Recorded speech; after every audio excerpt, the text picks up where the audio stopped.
मेरे प्यारे students, welcome to Mathlogical. In this session we doing memory based questions from IBMAT 2026 examination. Start करते हैं session, और obviously these questions are memory based as per the information given by the students. Okay, and first question is conversion of Fahrenheit to Celsius is defined by F is equal to 1.8 C plus 32, where F and C are in Fahrenheit and Celsius respectively. An observation of X degrees is recorded if X is in Fahrenheit but is mistakenly marked as Celsius and converted to Fahrenheit. The result is 144% more than the actual value in Fahrenheit. So what is the value of X in that case? Okay, so given hमें equation of conversion, that is F is equal to 1.8 C plus 32, where F is in Fahrenheit and C is in Celsius. अब observation x degree record हुआ था when x was in Fahrenheit, यानी कि actual value was equal to x Fahrenheit, but as per the condition it is mistakenly marked as Celsius. तो x Celsius mark कर लिया, और due to that जब Fahrenheit पे कन्वर्ट किया तो result is 144% more than the actual value in the Fahrenheit.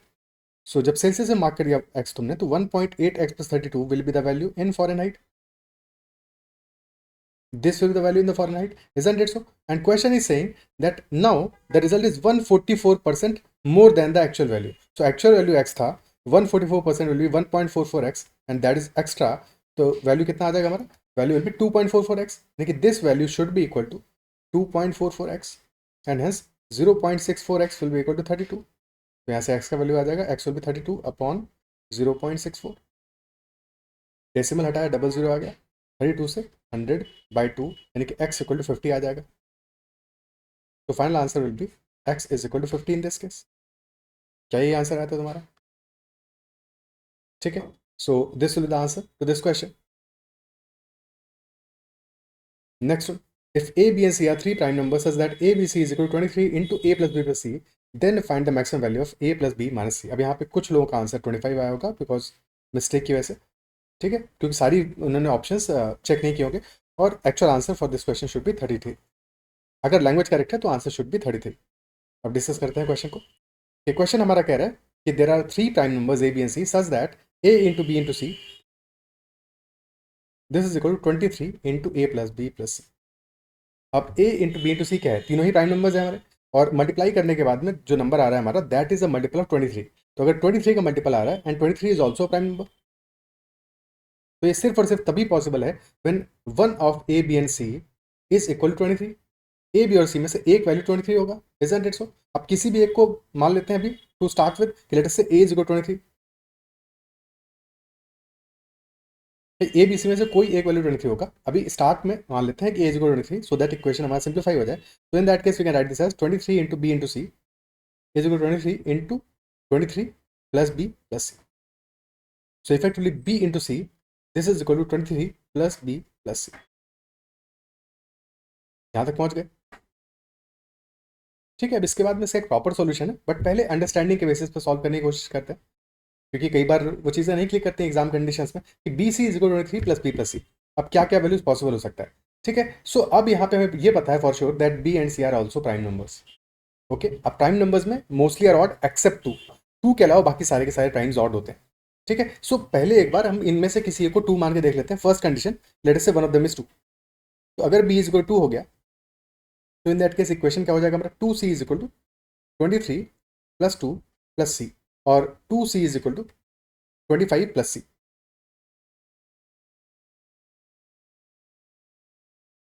25 plus c, तो यहाँ से हमारा c इज इक्वल 25 आ गया, बट 25 तो प्राइम नहीं है, this is not a prime, and hence ये हमारा एजम्पशन ही इनकरेक्ट था कि बी 2 होगा। सेकेंड कंडीशन लेते हैं, when both are primes, both are odd primes obviously, both b and c are odds। ठीक है, सो अब सेकंड कंडीशन हमारा आ गया, यानी कि क्लियरली हमें पता है कि B C is equal 23 plus B plus C, but both B and C are odd. अब लिमिटेड वैल्यूज ही पॉसिबल हो सकती है, क्योंकि एक तरफ प्रोडक्ट आ रहा है, प्रोडक्ट बहुत तेजी से इंक्रीज करेगा, दूसरी तरफ सम आ रहा है। सो वैल्यूज क्या क्या ले सकते हैं? 3 हो सकता है, 5 हो सकता है, 7 हो सकता है, 11 हो सकता है, 13, 17, 19 एंड सो ऑन। अब हमेशा जब भी काउंटिंग स्टार्ट करो एक ऑर्डर में स्टार्ट करो। ठीक है, सो एक वैल्यू को हम स्मॉलेस्ट लेते हैं, लेटर से हमने ले लिया एक वैल्यू को 3, अब वन ऑफ दम इज 3। अब 3 के साथ में अगर 5 को कंबाइन किया, 3 इंटू 5, प्रोडक्ट ही हमारा 15 आ रहा है, जबकि सम हमारा 23 प्लस बी प्लस सी है, प्रोडक्ट हमारा 23 प्लस बी प्लस सी, यानी कि प्रोडक्ट इज ग्रेटर देन 23। ये तो पक्की बात है। तो 3 इंटू 5 से तो कॉम्बिनेशन बनेगा नहीं, 3 इंटू 7 21 कॉम्बिनेशन बनेगा नहीं, 3 इंटू 11 33। क्या हो सकता है कि हमने कह दिया कि एक सेकेंड इसको सेपरेटली लिख देते हैं, 23 प्लस बी प्लस सी। तो 3 इंटू 11 से बन सकता है क्या, क्योंकि प्रोडक्ट आ जाएगा 33 और फिर हमारा 23 plus 3 plus 11, but these are not equal. Equal तो नहीं है। 3 एंड 13 से 39 and 23 plus 16 that is also 39। तो yes this is matching. So ये एक पॉसिबल केस बन जाएगा हमारा for 3 and 16, sorry 3 and 13। Okay, next case क्या हो सकता है, अब 3 एंड 17 लेते ही हमारा सम हो गया, प्रोडक्ट हो गया 51। 51 हो गया, राइट हैंड साइड में क्या आएगा 23 plus 3 plus 17 which will B 43। तो स्मॉलर वैल्यू आएगा, यानी कि क्लियर हो गया कि अब इसके बाद की वैल्यूज नहीं लेनी हमें, क्योंकि 3 इंटू 17 में क्या हुआ, this is 51 but this is 23 plus 3 plus 17 and 51 is much larger. तो जैसे ही हमारा प्रोडक्ट लार्जर हो गया तो इसके बाद जो भी वैल्यू लोगे वहाँ पे हमारा प्रोडक्ट बहुत लार्ज आएगा, जबकि सम नहीं पहुँच पाएगा वहाँ तक। तो अब हमें 3 वाले सारे पॉसिबिलिटीज एग्जॉस्ट हो गए। ठीक है, अब 3 को ले लिया हमने सारे केसेस में। अब 5 से स्टार्ट करते हैं, अब 5 से स्टार्ट करते हैं। ठीक है, तो 5 इंटू 7 35, क्या पॉसिबल है यहाँ पे 35, एंड यहाँ पे आ रहा है 23 plus 5 plus 7, yes this is also possible, exactly equal आ रहा है। तो 5 एंड 7 इज ऑल्सो कॉम्बिनेशन। ठीक है, 5 और 11 से 55 आ जाएगा और राइट हैंड साइड में वैल्यू हमारा मच मच स्मॉलर होगा, यानी कि 5 वाले भी सारे केसेस हमारे एग्जॉस्ट हो गए। 23 प्लस 5 प्लस 11 सारे केसेस एग्जॉस्ट हो गए। अब 7 लेते हैं, तो 7 के साथ पहला वैल्यू हमारा आ जाएगा 77 विच इज मच मच लार्जर, यानी कि अब इसके बाद में हमें कोई भी कॉम्बिनेशन मिलने वाला नहीं है। क्या ये बात अप्रिशिएट कर पा रहे हो, समझ पा रहे हो कि अब कोई भी कॉम्बिनेशन नहीं मिलेगा, ये पक्की बात है, क्योंकि 7 इंटू 11 ही अपने आप पे 77 आ गया which which much much larger, which is much much larger. या 23 प्लस 7 प्लस 11, यानी कि दो ही केसेस मिलने वाले थे हमें। एक केस मिला हमें 313 का, एक केस मिला 5 और 7 का। तो हमारे सारे कॉम्बिनेशन वाला हमें पॉसिबिलिटी मिल गया है। तो ए बी और सी की वैल्यूज क्या होंगी रिस्पेक्टिवली नहीं, बट हमें ये पता चल गया कि देयर आर 3 प्राइम नंबर्स। तो वो क्या क्या हो सकते हैं, 1 prime can be 23, 1 can be 3, 1 can be 13, and second combination is 1 prime can be 23, 1 can be 5 and 1 can be 17। अब क्वेश्चन हमें कह रहा है कि maximum possible A B C में से कोई भी कुछ भी वैल्यू ले सकता है। सो ए प्लस बी प्लस माइनस सी का मैक्सिमम वैल्यू चाहिए।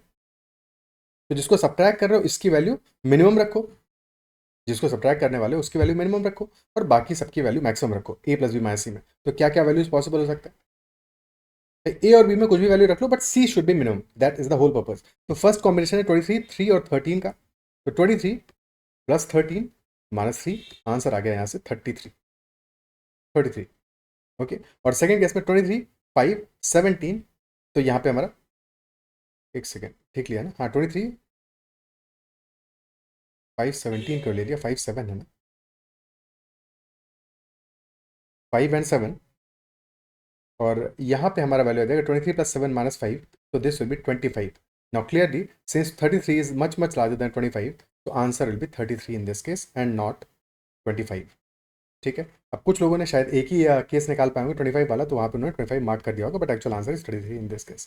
क्या मेथड समझ पा रहे हो? ठीक है, तो ये तो हो गया एक मेथड हमारा हिट एंड ट्रायल से, और जहाँ पे हम फॉर श्योर पता है कि यही आंसर होगा, कोई और आंसर नहीं होगा, क्योंकि हमने पूरा का पूरा मेथड प्रॉपर्ली सॉल्व किया है। ठीक है, क्योंकि हमें एक तरफ प्रोडक्ट गिवन था, एक तरफ सम गिवन था, तो there were only limited options. आप प्रॉपर्ली कैसे सॉल्व कर सकते थे इसको, वो भी देख लेते हैं। कि हमें दिया है b C is equal to 23 plus B plus c. तो अगर हम बी प्लस सी को भी लेफ्ट हैंड साइड में लेके आ जाए, इक्वेशन हो जाएगा B into C minus C this is equal to 23। और हमने एक सेशन में डिस्कस किया था कि जब भी ऐसा कुछ शक्ल दिखने लगे, so b minus one into सी माइनस वन को यूज़ किया जा सकता है, because this is equal to b into C minus c plus one. तो add one on both sides, तो लेफ्ट हैंड साइड हो जाएगा b minus c plus one, और राइट हैंड साइड हो जाएगा 23 plus one. So basically left hand side होगा b minus one into C minus one, and right hand side is 24। B minus one into C minus one is equal to 24। ये question हमारा आ गया। अब एक value 23 तो पहले ही आ गई थी हमारी, हमें ये पता है बी और सी प्राइम नंबर्स है। ठीक है, और ऑब्वियसली प्राइम है तो पॉजिटिव तो ही है, पॉजिटिव इंटीजर्स तो ही है। तो क्लियर सी बात है कि देखो बी माइनस वन और सी माइनस वन नेगेटिव तो नहीं हो सकते, यानी कि ये केसेस पॉसिबल नहीं होंगे कि -2 हो गया, -12 हो गया, क्योंकि प्रोडक्ट तो हमारा 24 आ रहा है। But if B minus one is -2, तो यहाँ पे क्या आ जाएगा रिजल्ट हमारा कि B will be equal to -1। तो बी नेगेटिव तो नहीं होगा, ठीक है, जीरो भी नहीं होगा। तो क्लियर सी बात है कि हमें सारे के सारे पॉजिटिव केसेस ही यहाँ पे कंसिडर करने हैं। और 24 आ रहा है हमारा, 24 इज 8 इंटू 3 और 2 क्यूब इंटू 3। ओके, अब ले सकते हो 1 इंटू 24।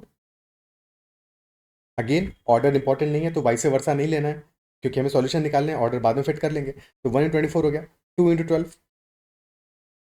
ठीक है, 3 into 8, and 4 into 6. These are the 4 possible cases.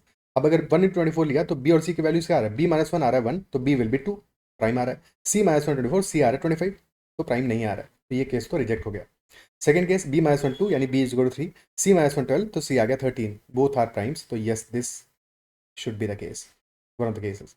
Next B -1 3 यानी B is equal to 4, again ये केस रिजेक्ट हो गया क्योंकि बी हमारा खुद ही कॉम्पोजिट आ गया और सी आ रहा है 9, तो ये वाला केस भी पॉसिबल नहीं है. नेक्स्ट केस बी -1 4 यानी B is equal to 5, c -1 6 यानी कि c is equal to 7, again both are primes, तो ये वाला केस भी हमारा काम आ जाएगा. तो 2 केसेस आए हमारे और बाकी प्रोसेस तो समझ ही रहो, तो सॉल्व कर लोगे इसको. This is the proper method. Okay, तो ये क्वेश्चन ऐसे सॉल्व करना था. आगे बढ़ते हैं नेक्स्ट क्वेश्चन में. दो एग्जाम कंडीशंस में अगर पहले तुमने ऐसा क्वेश्चन नहीं देखा था और ऐसे क्वेश्चंस को प्रैक्टिस नहीं किया था, नंबर क्रंचिंग नहीं किया था, तो definitely this was a tricky question exam में. ठीक है, नेक्स्ट करते हैं. 5 फ्रेंड्स. अब ये एक DLR सेट है जो कि डेफिनेटली डुएबल सेट था in short answer segment, short answer section. 5 friends A B C D and E, language में थोड़ा बहुत ऊपर नीचे हो सकता है बट बेसिकली क्वेश्चन सही थे. 5 friends A B C D and E participated in 3 activities. आपकी एक्टिविटीज था country sightseeing, adventure and shopping. It is known that each participates in different combination of activities और conditions given है. First condition, D likes exactly one activity, country sightseeing. C likes more activities than D, and A B and E exactly like 2 activities. ठीक है, तो पहला condition क्या है? Each participates in different combination of activities. For example अगर एक person कोई 2 activities like करता है तो दूसरा वही सेम 2 एक्टिविटीज लाइक नहीं कर सकता. So for every person the combination should be different, that is one condition. Second, D exactly one activity like करता है, that is country sightseeing. C likes more activities than D, यानी कि C must be liking more than one activity, and A B and D like exactly 2 activities. अब फिर question है, question से पहले अपना थोड़ा बहुत अरेंजमेंट देख लेते हैं. So 5 friends A B C D and E, और एक्टिविटीज हमारी है country sightseeing. Let us say country sightseeing को कह लेते हैं CS, then adventure and then shopping. Okay, country sightseeing, adventure and shopping, या country sightseeing को C ही रख लेते हैं अकेले. तो सी, ए एंड एस. अब कॉम्बिनेशन क्या पॉसिबल है क्योंकि लिमिटेड कॉम्बिनेशन ही है यहाँ पे. ठीक है, तो या तो ऐसा हो सकता है, अगर नंबर ऑफ एक्टिविटीज लाइक कोई कितनी कर सकता है? मिनिमम कर सकता है 1. हालांकि हमें पता है कि यहाँ पे 1 लाइक करने वाला सिर्फ डी है, पर फिर भी कॉम्बिनेशन को देख लेते हैं. तो नंबर ऑफ एक्टिविटी अगर कोई 1 लाइक करता है तो क्या क्या केसेस पॉसिबल है? या तो अकेले सी लाइक करेगा, या अकेले ए लाइक करेगा, या अकेले एस लाइक करेगा, या only country seeing, only adventure, only shopping. If someone likes exactly 2 activities which is the case with A B and E, तो क्या क्या कॉम्बिनेशन पॉसिबल है? C and A and S and C and S. 3 ही combination possible है और 3 ही person है हमारे, A B and E. 3 person आते हैं. ठीक है, सो इनके बीच में ही अरेंज हो जाएगा. एक कोई होगा जिसको कि 2 एक्टिविटीज पसंद होगी, country sightseeing, adventure, for one of them adventure and shopping, and for one of them country sightseeing and shopping. तीनों में ये दो दो एक्टिविटीज वाला केस तो फिट हो जाएगा. यानी कि अब हमारा 2 एक्टिविटीज वाला केस किसी भी और पे नहीं जा सकता क्योंकि हमें पता है कि each participates in different combination of activities. तो 2 एक्टिविटीज वाले केसेस तो हमारे ए बी ई में एग्जॉस्ट हो गए. और अगर ये एग्जॉस्ट हो गए हैं और हमें पता है कि सी likes more activities then D, यानी कि सी लाइक्स मोर देन 1 एक्टिविटीज. अब 2 एक्टिविटीज अगर सी को लाइक कराओगे तो कॉमन हो जाएगा, जबकि हो नहीं सकता, 2 लोगों का सेम कॉम्बिनेशन नहीं हो सकता. यानी कि this implies that C must be liking all 3 activities. This implies that C must be liking all 3 activities. ठीक है, और ऑल 3 एक्टिविटीज का तो एक ही कॉम्बिनेशन, सारे के सारे लाइक करो बस, और क्या. क्या ये समझ पा रहे हो? ठीक है, अब थोड़ा बहुत बना लेते हैं. इतना ही है वैसे है, मतलब इसके बाद में क्योंकि अब केसेस कंसिडर करने पड़ेंगे, क्योंकि इतनी इन्फॉर्मेशन से हम ये नहीं पता लगा सकते कि ए एग्जैक्टली कौन कौन सी एक्टिविटीज लाइक करता है. ये पता है कि 2 एक्टिविटीज लाइक करता है.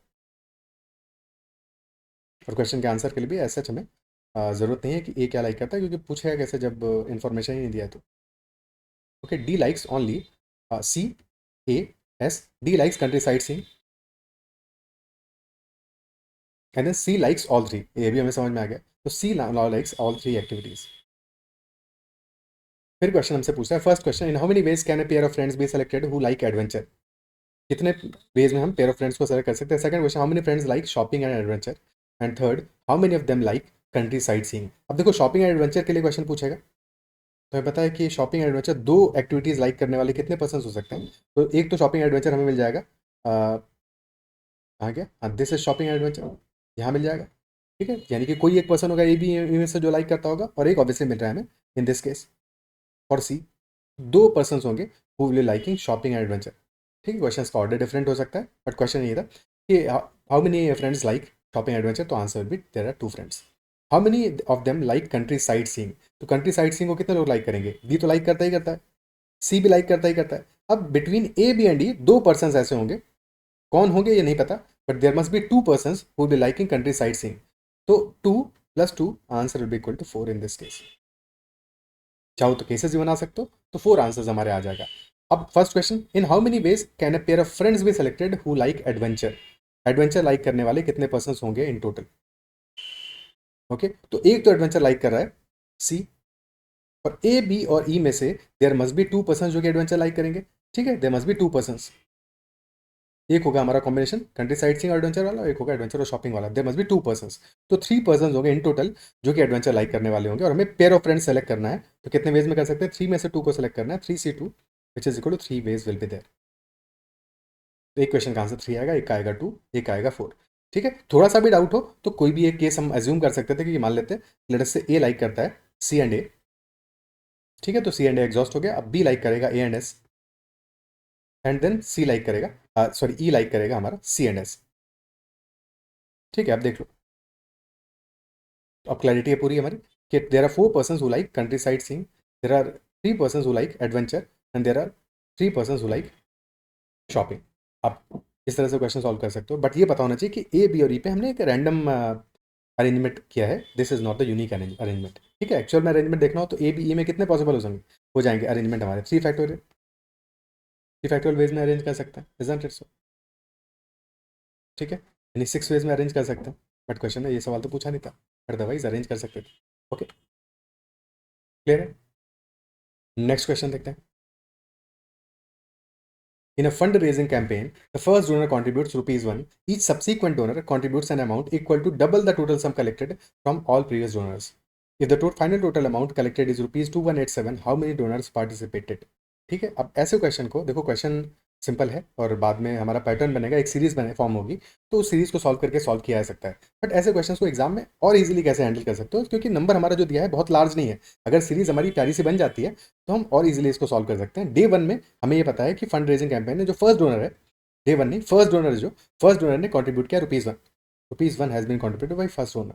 अब इसके बाद कंडीशन क्या है, each subsequent donor contributes an amount equal to double the total sum collected from all previous donors. तो डोनर नंबर 2 आया, उसने देखा अभी तक कितना सम कलेक्ट हुआ है ₹1, तो कितना वो डोनेट करेगा, डबल द सम, यानी कि ₹2 डोनेट कर देगा वो। अब डोनर 3 आया, वो भी देखेगा कितना हुआ है अभी तक कलेक्ट हुआ है ₹3 कलेक्शन हुआ है 1 + 2, तो अब वो डबल डोनेट करेगा किसका, 3 का डबल हो जाएगा ₹6। क्या पैटर्न समझ पा रहे हो, देखो पहले डोनर दूसरे डोनर में पैटर्न नहीं है, पहले से वो डबल आया डोनर का, बट अब आ गया 3 टाइम्स। एक और वैल्यू देख लो फॉर क्लैरिटी, डोनर 4 में क्या होगा, अब वो देखेगा कितना कलेक्ट हुआ है, अब तक कलेक्ट हुआ है ₹9, तो वो डोनेट करेगा ₹18, डबल ऑफ दैट। अब पैटर्न एब्सोल्युटली क्लियर है हमें, क्यों क्लियर है, क्योंकि हमें 2 बार सेम चीज देखने को मिल गया, 2 से 6 पे यानी 3 टाइम्स हो गया, 6 से 18 पे यानी कि 3 टाइम्स हो गया। तो अब इसके बाद में हमें पैटर्न बिल्कुल क्लियर है कि ये जीपी फॉर्म होगा आगे के टर्म्स का। तो डोनर 5 कितना डोनेट करेगा अल्टीमेटली, सेम प्रोसेस। ठीक है, 27 हो गया है, वो करेगा 54 और 3 टाइम्स ऑफ 18। ठीक है, डोनर 6 कितना करेगा, 54 का 3 टाइम्स विच विल बी 162। अब देखो फटाफट तेजी से बढ़ रहा है, 3 टाइम्स हो रहा है, तो हमें और ज़्यादा अब यहाँ पे जीपी बनाने के बजाय बस हम डे 7 देखते हैं, डे 8 देखते हैं, क्लियरली हमें आंसर मिल जाएगा कि सम हमारा पहुंच जाएगा। ठीक है, तो अभी तो बहुत बड़ा सम नहीं बना, डे 7 पे क्या होगा, 3 times of 162 that will be 486, day 8 पे इट विल बी 486 का भी 3 टाइम्स यानी 1440 प्लस 18 तो 1458। और अब बस क्लियरली हमारा आंसर यहीं पे आ जाएगा, क्योंकि इसके बाद तो सम बहुत लार्ज होने वाला है। तो 8 डेज में हमारा, सॉरी 8 डोनर्स में बार बार मैं डे क्यों बोल रहा हूँ, 8 डोनर्स में हमारा आंसर कंप्लीट हो जाएगा। So total donors that participated will be equal to 8, answer हमारा 8 आ जाएगा। ठीक है, कोई कैलकुलेशन हमने नहीं किया, बस सिंपल सा प्रोसेस समझा, उसको सॉल्व किया। ठीक है, बन यहाँ पे जीपी रहा है, बट जीपी में सॉल्व करने की इसको जरूरत नहीं है, क्योंकि अननेसरी अपने क्वेश्चन को हम कॉम्प्लिकेट कर रहे होंगे, जहाँ पे कि ये इजीली, क्योंकि 8 डोनर्स में खत्म हो जा रहा है। अगर यहाँ पे 11 12 13 डोनर्स होते तो मे बी तब फिर हमें फिर तो जीपी फॉर्म करनी पड़ती। ठीक है, बट अदरवाइज अगर 8 9 10 में सिंपल कैलकुलेशन है तो डेफिनेटली ऐसे ही सॉल्व करेंगे इसको।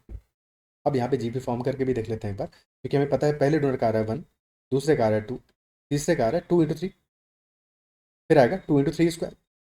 ठीक है, इन जनरल, और लास्ट में n टर्म्स इन टोटल होंगे, 100 टर्म की वैल्यू ध्यान से निकालनी है, टोटल सम हमारा 2187। अब बताओ n टर्म की वैल्यू क्या होगा, क्योंकि अगर टोटल n टर्म्स है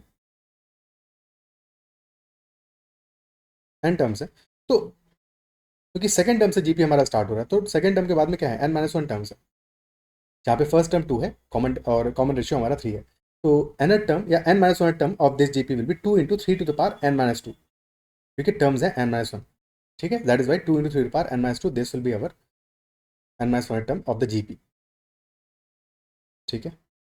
अब जीपी का सम कर लेते हैं, तो 1 प्लस जीपी का सम क्या होता है, sum of n terms is equal to a into r to the power n-1 -1 upon r-1, but ये कब होता है, sorry r to the power n-1 नहीं, are to the power n-1, n-1 तो भाई n-1 टर्म्स के लिए लिख दिया था, ठीक है। ये तब होता है जबकि हम n टर्म्स का सम ले रहे हो, बट यहाँ पे हमें लेना है n-1 टर्म्स का sum, that is why n की जगह n-1 आएगा, so a is equal to 2 एंड r is equal to 3 to the power n-1 upon 3-1, 3-1 में 2 आ जाएगा, 2 से 2 कैंसिल आउट हो जाएगा, तो सम आ जाएगा 1 plus 3 to the power n-1 1 से 1 कैंसिल आउट हो जाएगा, बच गया 3 टू द पावर n-1, और 2187 क्या होता है भाई, 3 to the power 3 is 27, 3 to the power 6 is 729, और 3 टू पावर 7 इज 2187, तो this is equal to 3 to power 7, compare कर लो पावर्स को, तो n-1 आ रहा है 7 and hence n will be equal to 8, और answer will be equal to 8, okay, decent है, समझ में आता है, ठीक है। आगे बढ़ते हैं next question. P travels at a constant speed of 4 km per hour while Q travels at a speed of 6 km per hour. Q departs from A 30 minutes after P has left. तो 30 minutes के बाद में depart करता है Q, but Q arrives eight B 20 minutes before P. तो depart करता है after 30 minutes but arrive करता है बिफोर 20 मिनट्स, तो Q और P में टाइम का डिफरेंस कितना है, हमें अल्टीमेटली डिस्टेंस फाइंड आउट करना है, तो डिस्टेंस दोनों के लिए सेम है, distance is same for both P and Q, और अगर डिस्टेंस सेम है किसी भी क्वेश्चन में टाइम स्पीड डिस्टेंस में, तो we know for sure that speed and time are inversely proportion. Speed की वैल्यूज हमें गिवन है, स्पीड है हमारी पी की 4 और क्यू की 6 है, तो स्पीड का रेशियो क्या आ रहा है, 2:3 आ रहा है, टाइम का रेशियो क्या होगा, जस्ट अपोजिट होगा, 3:2 होगा। अब बस डिफरेंस निकाल लो, डिफरेंस आ रहा है पी और क्यू का 1 यूनिट का टाइम में, और 1 यूनिट की वैल्यू क्या होगी भाई, क्यू डिपार्ट कर रहा है 30 मिनट्स के बाद में और पहुंच रहा है 20 मिनट्स पहले, यानी कि पी और क्यू में टाइम का डिफरेंस कितना होगा, 30 + 20, ठीक है। देखो ऐसा हुआ कि पी डिपार्ट किया किसी टाइम पे, अब क्यू उसके 30 मिनट्स के बाद में डिपार्ट कर रहा है, और फिर पहुंच रहा है, जितना भी टाइम लगा पी को उससे 20 मिनट्स पहले पहुंच रहा है, तो this is the time taken by Q which is 50 minutes lesser, ठीक है। तो डिफरेंस आ रहा है हमारा टाइम का 50 मिनट्स का, बट आर में कन्वर्ट करोगे, सो 1 यूनिट इज इक्वल 50 मिनट्स, तो यहाँ से हम किसी भी एक के लिए वैल्यू निकाल लो, ठीक है। तो 2 यूनिट्स आ जाएगा 100 मिनट्स, अब 100 मिनट्स ट्रैवल कर रहा है, स्पीड है 6 का, तो डिस्टेंस यहाँ से आ जाएगा, distance will be equal to 6 is the speed, speed into time, तो 100/60, तो this will be 10 kilometres, okay, तो distance will be equal to 10 kilometres, क्या है क्लियर। अदरवाइज इक्वेशन बना दो, तो हमें यहाँ पे नोन क्या है, नोन पता है, नोन है टाइम का रिलेशनशिप, नोन है टाइम का रिलेशनशिप, नोन है difference between time taken by P and Q, known है दैट थिंग इज नोन, तो उसके अकॉर्डिंग हम अपना इक्वेशन ही बना सकते हैं,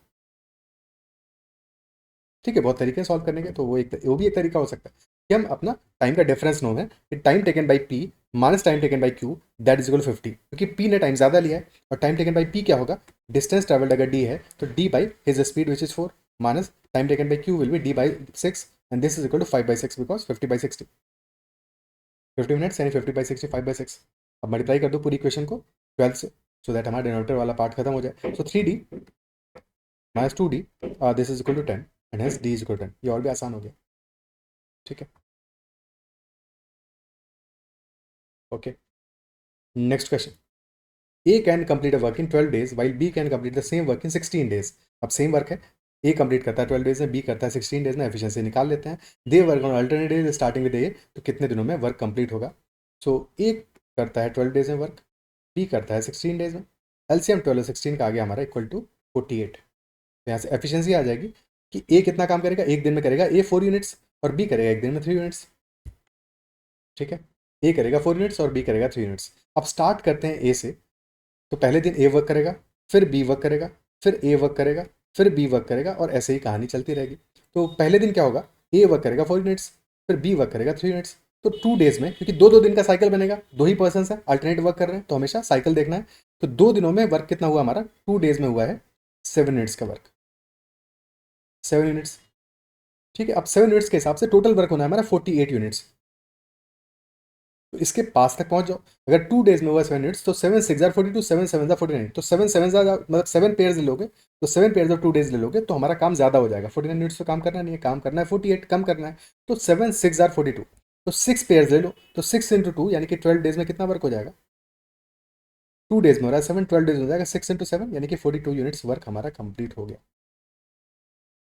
अब 13 डे पे क्या कहानी होगी? 13 डे पे आएगा वर्क करने के लिए ए, और ए कितना वर्क करेगा? ए करेगा 4 यूनिट्स, यानी कि 4 यूनिट्स वर्क किया है ए ने, तो 42 प्लस 4 46 यूनिट्स वर्क कंप्लीट हो गया। टोटल करना है 48, यानी कि अब 2 यूनिट्स वर्क ही बचा है। 14 डे पे क्या होगा? 14 डे पे वर्क करने के लिए आएगा बी, और बी एक दिन में वर्क करता है 3, बचा है वर्क हमारा सिर्फ और सिर्फ 2 यूनिट्स। तो बी को टाइम कितना लगेगा? Time taken by B will be equal to 2 units work करना है, टोटल करता है 3, तो 2/3 डे में वर्क कंप्लीट कर देगा बी, यानी कि time taken total will be equal to 13 and 2/3 days. एक बिल्कुल सिंपल क्वेश्चन था ये टाइम एंड वर्क का। तो अगर थोड़ा ही बेसिक्स किया होगा टाइम एंड वर्क का, डेफिनेटली ये क्वेश्चन तो बिल्कुल ही ईजी था। ठीक है, 30 and 2/3 days. Next question. ABCD is a cyclic quadrilateral such that AB is equal to 20, BC is equal to 15, CD is equal to 24 and AC is equal to 25. तो find the length of AD. अगर इसका diagram बनाया होगा तो चीज़ें click की होंगी कि ABCD साइक्लिक क्वाड्रिलेटरल है, डायग्राम बनाते हैं इसका। साइक्लिक क्वाड्रिलेटरल यानी कि quadrilateral that is inside a circle. अब हमें साइड्स गिवन है, डायग्राम बना लेते हैं प्रॉपरली ताकि चीज़ें समझ में आए। सो A, B, C and D. AB is equal to 20, BC is equal to 15, CD is equal to 24 and AC is 25. अब जैसे ही तुमने AC ड्रॉ किया तो AB, BC और AC को देखो। अब AB is 20, BC is 15, AC is 25.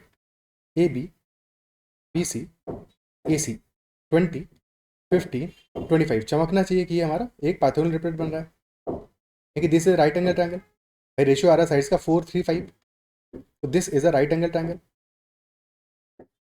है कि नहीं? Right angle triangle, so angle B will be a right angle. और जब भी राइट एंगल बनेगा किसी भी सर्कल में, सर्कमफ्रेंस पे, तो क्लियर सी बात है that is always a semi circle. So A C must be diameter. अगर सेमी सर्कल में लाई कर रहा है ट्रायंगल ए बी सी, तो A C must be diameter. और अगर ए सी डायमीटर है, ऑब्वियसली अगर हमारा A B C part semi circle है तो ऐसे ए डी सी पार्ट भी सेमी सर्कल होगा, यानी कि angle D will also be 90 degree. तो A C is the diameter, तो ए सी हमारा दो पार्ट्स में डिवाइड कर, दो इक्वल पार्ट्स में डिवाइड कर रहा है सर्कल को।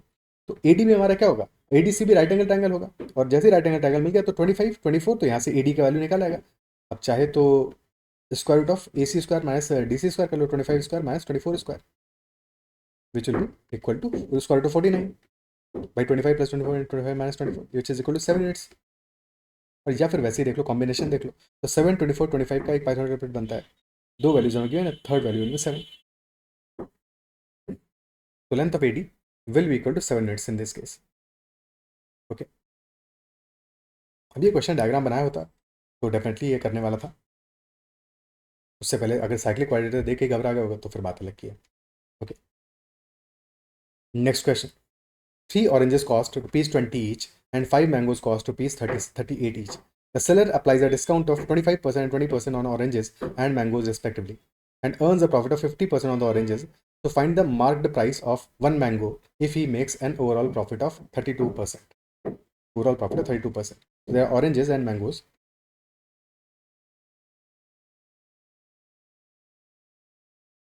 There are 3 oranges and 5 mangoes. Cost price given है, oranges का है 20 and mangoes का है 38. तो टोटल कॉस्ट प्राइस क्या हो जाएगा? CP total,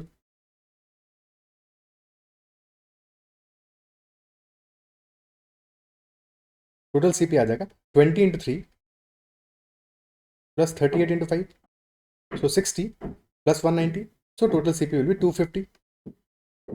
This is total gross price. Then seller applies a discount of 25 and 30 and earns a profit of 50% on the oranges. Oranges का कॉस्ट कितना है? Oranges का CP है 60 है oranges का कॉस्ट प्राइस, ठीक है, और 190 है मैंगोज का कॉस्ट प्राइस। और प्रॉफिट हो रहा है ऑरेंजेस पे कितना? 50% प्रॉफिट हो रहा है, तो प्रॉफिट ऑन CP टोटल है, ठीक है। तो प्रॉफिट हो रहा है हमारा ऑरेंजेस पे 50% of cost price which is equal to 30 rupees. और ओवरऑल 250 का प्रॉफिट हो रहा है हमारा कितना? ओवरऑल प्रॉफिट हो रहा है 32%। तो 250 का 32% क्या होगा? 1% is 2.5, 2% is 5, so 32% will be 16 into 5, 80 rupees. 80 rupees total profit हो रहा है, जिसमें से 30 रुपीज का प्रॉफिट हो रहा है इन ऑरेंजेस, तो रिमेनिंग 50 रुपीज का प्रॉफिट हो रहा होगा इन मैंगोज। तो यहाँ से हमें एसपी टोटल मिल जाएगा, selling price total for mangoes 190 plus 50 यानी कि 240 rupees. 240 rupees is total selling price for mangoes for 5 mangoes, तो यानी कि selling price of 1 unit of mango क्या होगा, that will be 240 by 5, 48 rupees. Question पूछ रहा है मार्क प्राइस ऑफ मैंगो, और गिवन है हमें कि मैंगो पे कितना डिस्काउंट दिया है, 20% का डिस्काउंट दिया है। 20% यानी कि 1/5 का डिस्काउंट दिया है, 1/5 का डिस्काउंट दिया है, यानी कि अगर मार्क प्राइस हमारा 5 यूनिट्स होता तो 1 का डिस्काउंट देते तो हमारा सेलिंग प्राइस मिलता जो कि होता 4 यूनिट, और सेलिंग प्राइस की वैल्यू हमें पता है विच इज 48। ठीक है, सो हमारा मार्क प्राइस आ जाएगा इक्वल टू, अगर 4 यूनिट 48 है, 1 यूनिट आ जाएगा 12, तो मार्क प्राइस आ जाएगा 60 रुपीज़। या फिर ऐसे देख लो कि मार्क प्राइस हमारा हो जाएगा 5/4 times of selling price of 1 unit mango, तो 5/4 into 48 which is equal to 60 rupees. बगल में कंस्ट्रक्शन का काम चल रहा है तो थोड़ा सा नॉइज शायद ज़्यादा आ रहा होगा। ठीक है, मार्क प्राइस हमारा 60 रुपीज़ हो जाएगा इस केस में। क्या क्लियर है?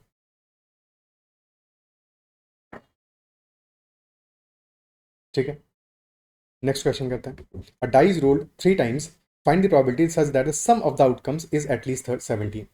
तो थ्री हमने डाइस को रोल किया है, ठीक है, और हमारा सम ऑफ आउटकम्स क्या आना चाहिए, एटलीस्ट 17 आना चाहिए। अब डाई में 1 से लेकर 6 तक कोई भी आउटकम पॉसिबल है। ठीक है, टोटल पॉसिबल केसेस क्या होंगे भाई, फर्स्ट रोल में 6 आउटकम्स पॉसिबल है, सेकंड में 6 पॉसिबल है, थर्ड में 6 पॉसिबल है, टोटल आउटकम्स होंगे हमारे 216 6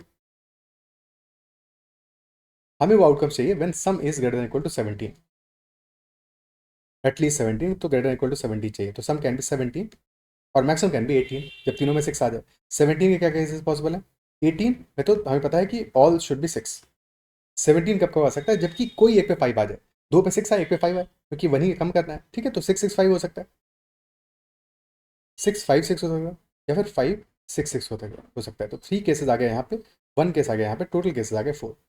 तो probability of sum greater equal to 17 will be equal to 4 upon 260, which is 1/54. 1 upon 54 will be our answer. Okay, clear है? नेक्स्ट क्वेश्चन करते हैं। Find the remainder when 7 to the power 103 plus 7 to the power 101 this total sum is divided by 9। 9 से divide कर रहे हैं, तो हम कोशिश करते हैं कि 7 टू द पावर 2 3 4 जहाँ से भी हमें 9 के किसी मल्टीपल के 1 आसपास पहुंच जाए। ठीक है, ऐसे किसी भी क्वेश्चन में अप्रोच करना है कि अगर हम 9 टू द पावर 9 का सब मल्टीपल +1 हो जाए तो भी चलेगा, -1 हो जाएगा तो भी चलेगा, क्योंकि -1 आता है तो फिर इवन पावर पे हमें पता है कि फिर रिमाइंडर 1 आ जाता है, तो रिमाइंडर 1 पर पहुंच जाएंगे तो साइक्लिसिटी चालू हो जाती है। ठीक है, 7 to the power 1 is equal to 7, 7 to the power 2 is equal 49, तो 49 तो हमारा 45 प्लस 4 आ रहा है, यानी कि 9 का मल्टीपल +4 आ रहा है। 7 क्यू इज 343, और 343 सम ऑफ डिजिट्स क्या है, 10 है, यहाँ पे रिमाइंडर 1 आएगा, जब 9 से डिवाइड करोगे तो रिमाइंडर हमारा 1 हो जाएगा। 343 इज बेसिकली 342 + 1, और 342 क्या है, 9 का मल्टीपल है, 9 का मल्टीपल है कि नहीं, सो 9 के +1 में होगा। तो जब 7 क्यूब को हम डिवाइड करेंगे 9 से, तो रिमाइंडर हमें मिल जाएगा इक्वल टू 1। अब 7 टू द पावर 103 आ रहा है, 7 to the power 102 is a multiple of 3, तो लिख सकते हैं 7 to the power 102 into 7 to the power 1। ठीक है, प्लस 7 टू द पावर 101 क्या है, this is 7 to the power 99 into 7 to the power 2, और डिवाइड कर रहे हैं अल्टीमेटली हम 9 से, और रिमाइंडर चाहिए हमको। अब 7 टू द पावर 101 हमें क्या रिमाइंडर देगा, ये रिमाइंडर देगा हमें 1, क्योंकि 7 टू द पावर 3 दे रहा है remainder 1, effectively 7 to the power 102 क्या है, 7 to the power 3 to the power 34 और into 7, plus 7 to the power 99 है, 7 to the power 3 to the power 33 into 49, और फिर हमें डिवाइड कर रहे हैं 9 से। ये पूरा पार्ट हमें रिमाइंडर 1 देगा, सिमिलरली ये पूरा पार्ट हमें रिमाइंडर 1 देगा, तो 1 इंटू 7 क्या हो जाएगा, विल बी 7 ओनली, और 1 इंटू 49 विल बी 49, तो 7 प्लस 49 हमें क्या रिमाइंडर देगा जब 9 से डिवाइड करेंगे तो, और ये सम आ गया 56, 56 को 9 से डिवाइड कर दो, रिमाइंडर आ जाएगा हमारा इक्वल टू 2, तो answer will be equal to 2। This was also a very doable question अगर तुमने ऐसे क्वेश्चन को प्रैक्टिस किया है तो। ओके, ठीक है। Next question. A woman borrowed rupees 10,000 at an interest rate of 10% per annum, compounded semi-annually. At the end of the first year, she made a partial payment of rupees 5025 to calculate the final amount she must pay at the end of the second year to clear his debt. अब हुआ क्या है, 10% हमारा interest rate है per annum, but compounding हो रहा है semi annual. तो जब 10% एक साल पर इंटरेस्ट लगेगा तो 6 मंथ्स में क्या लगेगा, 5% लगेगा. 5% लगेगा. ठीक है. तो हम हर 6 मंथ्स में 5% इंटरेस्ट कैलकुलेट करेंगे. और जब भी कंपाउंडिंग होता है तो हमेशा क्या है, जब हम इंटरेस्ट सेकंड टाइम कैलकुलेट करेंगे तो हर बार किस पे कैलकुलेट करेंगे, टोटल अमाउंट पे कैलकुलेट करेंगे instead of only on principal. Total amount पे कैलकुलेट करेंगे. तो स्टार्ट करते हैं. 10,000 रुपीज इनिशियली लोन लिया. After 6 months, first 6 months, interest will be 5%. And 5% of 10,000 is 500 rupees. So amount due will be equal to 10,500. तो अब amount due होगा 10,500 after 6 months. After next 6 months फिर से हमारा 5% लगेगा, बट दिस टाइम 5% होगा 10,500 का. 1% क्या है, 105. तो 5% हो जाएगा 525. तो 10,500 plus 525, this will B 11,025 rupees. Amount due after 1 year, this will B 11,025.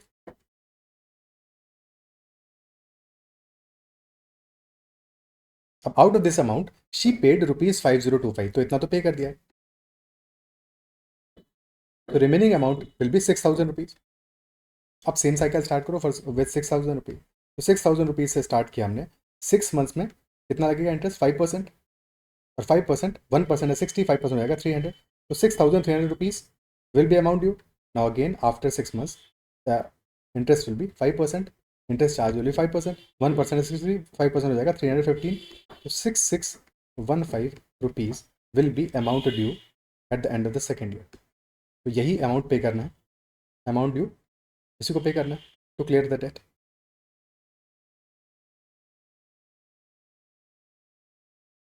क्योंकि at the end of second year amount pay करना है. 6,615 rupees will be our answer. ठीक है. ये तो हो गया. ऐसे सॉल्व कर सकते थे, या फिर देख सकते थे कि जब भी हमारा सेमी एनुअल कंपाउंडिंग हो रहा है तो वहाँ पे effective interest rate per annum देख लो कि 5% for first 6 months, 5% for next 6 months. दोनों बार हमारा इंटरेस्ट लगेगा. ठीक है. तो इफेक्टिव इंटरेस्ट क्या आ जाएगा हमारा, इफेक्टिव इंटरेस्ट निकाल लो, यानी कि सक्सेसिव चेंज निकाल लो. तो 5 + 5 + 5 × 5 अपॉन 100. तो इफेक्टिवली आ गया हमारा 10.25% is the effective interest rate in 1 year. तो अगर 1 ईयर में कैलकुलेट करना है तो 10.25% डायरेक्टली लगा के कैलकुलेट कर सकते हो.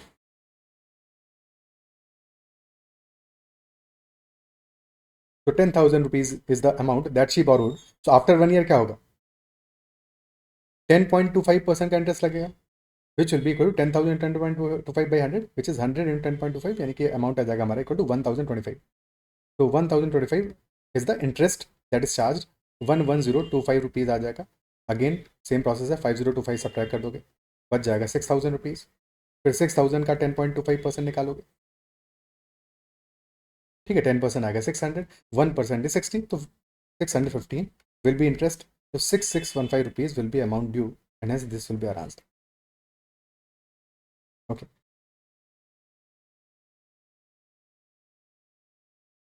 ठीक है. Next question. Determine the total number of distinct ways to form a sum of rupees 50 using only coins or denominations rupees 5, rupees 2 and rupees 10. दो तीन ही डिनोमिनेशन हमारे पास, रुपीज़ 2, रुपीज़ 5 एंड रुपीज़ 10. हमें टोटल अमाउंट फॉर्म करना है rupees 50. तो late us से कि ए coins लिए हमने रुपीज़ 2 के, बी लिए रुपीज़ 5 के और सी लिए रुपीज़ 10 के. तो 2A + 5B + 10C, this total is equal to 50. Total आ रहा है 50 हमारा. ठीक है. अब यहाँ पे केसेस बनाने हैं, हमें केसेस बनाने पड़ेंगे कि अब क्योंकि 3 वेरिएबल्स है, 2 होते तो डायरेक्टली सॉल्व कर लेते. 3 है तो 3 से 2 पे लेके जाना पड़ेगा, केसेस बनाने पड़ेंगे. अब क्योंकि 10 रुपीज़ का जो वैल्यू है डिनोमिनेशन वो हाईएस्ट है, तो सबसे कम केसेस वहीं पे बनेंगे, तो हम उसी पे केसेस फॉर्म करने की कोशिश करते हैं. ठीक है. या तो सी हमारा क्या है, या तो मिनिमम कितना है 10 रुपीज़ का एक भी कॉइन नहीं लोगे, पॉसिबल है. 1 कॉइन लोगे, पॉसिबल है. 2 लोगे, पॉसिबल है. मैक्सिमम कितने ले सकते हो, मैक्सिमम 5 ले लो, 50 हो जाएंगे. ठीक है. तो 5 से बड़ा वैल्यू सी का नहीं हो सकता. C will be between 0 and 5. Okay. तो अगर हमने सी को इक्वल टू 0 ले लिया, सी इक्वल टू 0, तो इक्वेशन हमारा क्या आ जाएगा, 2A + 5B, क्योंकि 10C तो 0 हो गया, तो 2A + 5B is equal to 50. ठीक है. आप देख लो तो 5B की वैल्यू क्या क्या पॉसिबल है. 5B क्योंकि 5 रुपीज़ है और मैक्सिमम कितना 10 कॉइन्स ले सकते हो, मिनिमम कितना लोगे, 0 लोगे, 10 ले सकते हो, मिनिमम क्या होगा। अब इसके बाद में चेंज कैसे करेगा ये, 10 के बाद में नेक्स्ट वैल्यू। देखो हमेशा ये ध्यान रखना कि जब भी हमने बी में अगर चेंज देख रहे हैं तो बी का चेंज होगा ए के कोफिशिएंट के हिसाब से, लेकिन नेक्स्ट वैल्यू विल बी 8, फिर आएगा 6, फिर आएगा 4, फिर आएगा 2 और फिर आएगा 0। अगर हम ए में चेंज देखते हैं तो स्टार्ट कहाँ से होगा, स्टार्ट होगा 0 से, बट चेंज आएगा बी के कोफिशिएंट के हिसाब से, यानी कि 0 के बाद आएगा 5, नेक्स्ट वैल्यू आएगा 5, फिर आएगा 10, फिर 15, 20, 25। ठीक, किसी भी एक में देख लो। अब बी में चेंज क्योंकि ज़्यादा ईजी है देखना, बाकी दोनों में एक बराबर ही है। ठीक है, क्योंकि यहाँ भी खैर आसानी है क्योंकि 5 को मल्टीपल में आ रहा है, जैसे भी समझो। तो टोटल वैल्यूज हमारे हैं 6, 6 केसेस बन रहे हैं, 6 वैल्यूज आ रही हैं यहाँ पे when C is equal to 0। अब नेक्स्ट कॉम्बिनेशन देखो, when C is equal to 1। जैसे ही तुम सी इज इक्वल टू 1 लोगे तो क्या होगा, हमारा 2a + 5b आ जाएगा इक्वल टू 40, 40 आ जाएगा, यानी कि 10 के बजाय स्टार्ट ही होगा 8 से, 8 से स्टार्ट होगा। तो जो पहला वाला हमारा सॉल्यूशन आ रहा था ना, बस ये सॉल्यूशन नहीं आएगा सेकंड केस में। तो सेकंड केस में हमारे 5 केसेस बनेंगे, 8, 6, 4, 2, 0। पैटर्न अगर समझ गए हो तो बस क्वेश्चन सॉल्व हो गया। सी इज इक्वल 1 पे हमारे 5 केसेस बनेंगे, जैसे ही तुमने सी इज इक्वल 2 लोगे तो फिर इसके बाद में 8 वाला केस भी नहीं आएगा, क्योंकि अब तुम्हें मैक्सिमम 30 चाहिए। ठीक है, सो पहले वाले केस में आएंगे 6, फिर आएंगे 5, फिर आएंगे 4, then 3, then 2, then 1। Total sum आ जाएगा, total cases will be 21। 21 will be total number of distinct ways in which you can form a sum of rupees 50 using only coins of denominations rupees 2, rupees 5 and rupees 10. Okay, clear है बात। ठीक है, next question, find the number of integral values of n such that mod of n plus 7 minus mod of n minus 4 divided by root of 100 minus N cube is greater equal to 0। अब शायद values I hope कि तुम्हारी यही रही होंगी। बाकी question अगर distance method से तुम्हें मॉडुलस में किया होगा तो बहुत आसान हो जाएगा। अगर इसके अलावा मेथड करोगे तो थोड़ा सा ज़्यादा कम्बर्सम होगा, टाइम ज़्यादा लेगा, क्योंकि हमारे पास देखो वैल्यूज क्या आ रहा है। एक तो न्यूमरेटर में हमें दिया है डिफरेंस ऑफ मॉडुलस, और मॉडुलस यानी कि डिस्टेंस, डिस्टेंस अप्रोच से समझोगे तो चीज़ें आसान है। और डिनोमिनेटर हमें लिया रहा है square root of 100 minus N cube. तो जो डिनोमिनेटर है हमारा that is always greater equal to 0, और क्योंकि डिनोमिनेटर में आ रहा है तो 0 तो वैसे भी नहीं होना। ठीक है, 0 नहीं हो सकता, और एन क्यूब यानी कि इक्वल टू 100 नहीं होना चाहिए। ठीक है, तो जो डिनोमिनेटर का वैल्यू है हमारा दैट शुड बी पॉजिटिव, और अगर वो पॉजिटिव है हमें और ओवरऑल वैल्यू पॉजिटिव चाहिए, यानी कि numerator should also be positive. तो यहाँ पे पहला कंडीशन आ गया हमारा कि root of 100 minus N cube should not be equal to 0, 0 तो नहीं होना चाहिए। अब एन क्यूब वैसे भी क्योंकि एन हमें नंबर ऑफ इंटीजर वैल्यू चाहिए, तो किसी भी एन की वैल्यू के लिए एन क्यूब 100 होता नहीं है, तो हमें वैसे भी कोई वैल्यू इंटीजर मिलेगा नहीं जहाँ पे कि ये वैल्यू 0 हो रहा हो, तो कोई दिक्कत नहीं। बट एडिशनली हमें ये चाहिए कि 100 माइनस एन क्यूब, क्योंकि अल्टीमेट स्क्वायर रूट के अंदर का जो वैल्यू है that must also be always positive. तो this should be greater than 0, क्योंकि अगर ये नेगेटिव हो गया तो अनडिफाइंड हो जाएगा स्क्वायर रूट हमारा। तो N cube should be less than 100, this is our first condition. Secondly, numerator should be greater than equal to 0। ठीक है, यानी कि mod of n plus 7 minus mod of n minus 4, this should be greater equal to 0। तो effectively mod of n plus 7 should be greater equal to mod of n minus 4, यानी distance जो है n का -7 से, mod यानी कि distance of n from -7, this should be greater equal to distance of n from 4। अब distance formula लगा दो, सीधे समझ लो। ठीक है, मॉड के लिए नंबर लाइन ड्रॉ किया हमने, एक पॉइंट है -7 और एक पॉइंट है हमारा 4। अब हमें डिस्टेंस ऐसे लेना है so that distance of n from -7 should be more than distance of n from 4। ठीक है, सो इक्वल कब होगा, जब हम एक्जैक्टली -7 और 4 के बीच में लाइन ड्रॉ करें, तो -7 + 4/2 पे इक्वल हो जाएगी डिस्टेंस, विच इज -3/2। ठीक है, तो अगर पर्सन हमने खड़ा किया, एन जो है हमारा खड़ा है अगर -7 और 4 के बीच में, यानी कि -7 + 4/2 विच इज इक्वल टू 3/2, -3/2। तो अगर -3/2 पे एन खड़ा हुआ है तो वहां पे डिस्टेंस इक्वल है। अब हमें डिस्टेंस चाहिए कहाँ से ज़्यादा, -7 से ज़्यादा चाहिए, तो N should be going closer to 4, 4 के पास जाएगा और फिर कितना भी आगे तक जाए कोई दिक्कत नहीं है। तो N should be greater than equal to -3/2, क्योंकि इक्वालिटी भी चलेगा, इक्वल भी होगा डिस्टेंस तो भी चलेगा। तो N should be greater equal to -3/2। ये सॉल्यूशन आ गया हमारा मॉडुलस से, और दूसरी value N cube should be less than 100। Okay, अब एन क्यूब लेस देन 100 तो ईजी है, 1 क्यूब आ रहा है इक्वल टू 1, 2 क्यूब आ रहा है 8, 3 क्यूब आ रहा है 27, 4 क्यूब आ रहा है 64, और 5 क्यूब आ जाएगा 125, जो कि हो गया लार्जर देन 100। तो यानी कि 4 क्यूब तक ही चलेगा, तो N should be less than 4, less than equal to 4, less than 5 या लेस देन इक्वल टू 4। तो क्या क्या वैल्यूज पॉसिबल है, इंटीजर चाहिए हमको, तो N can be equal to -1, -1 चलेगा, नेगेटिव है बट चलेगा, कोई दिक्कत नहीं उससे, क्योंकि ये दोनों कंडीशन सेटिस्फाई कर रहा है। 0 भी चलेगा। ठीक है, then 1, 2, 3, and 4. Total values possible are 6. 6 values are possible in this case. -1, 0, 1, 2, 3, 4. Total 6 will be our answer. Okay, answer हमारा 6 होगा. Next question. If x is an integer, find the number of solutions such that 2 to the power x is equal to x square. 2 to the power x हमारा equal to x square हो, तो क्या कितने solution हमारे आएंगे? देखो 2 to power x को हमें देखना है, ग्राफ से सॉल्व करना पड़ेगा इस क्वेश्चन को, बिकॉज इक्वेशन ऐसा है कि इसको ऐसे तो सॉल्व नहीं कर पाओगे. ठीक है, अभी इस क्वेश्चन में एक चीज़ है कि कुछ लोग कह रहे हो कि इंटीजर है. ठीक है, इस क्वेश्चन में थोड़ा डाइसी है, और कुछ लोगों ने कहा है कि रियल सॉल्यूशन होगा. तो अगर यहाँ पे इंटीग्रल सॉल्यूशन चाहिए, इन that case answer will B 2.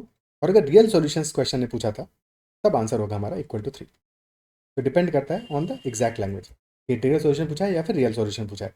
ठीक है, ए टू द पावर एक्स का ग्राफ, अगर ए की वैल्यू कुछ भी है, तो अगर हमारा दो केसेस बनते हैं. फर्स्ट केस होगा कि ए हमारा 0 से लेकर 1 के बीच में है. सेकेंड केस होगा जबकि ए इज ग्रेटर देन 1. ठीक है, तो फर्स्ट केस में अभी तो हमारा इस पर्टिकुलर क्वेश्चन में तो ए ग्रेटर देन 1 है. अगर फर्स्ट केस है कि ए हमारा 0 से लेकर 1 के बीच में है, इन दैट केस ग्राफ कैसा ड्रा होता है? तो ए इज इक्वल टू 0 पे तो sorry, A is equal X equal to 0 पे तो हमारा वैल्यू 1 ही होगा, क्योंकि any number to the power 0 that is always equal to 1.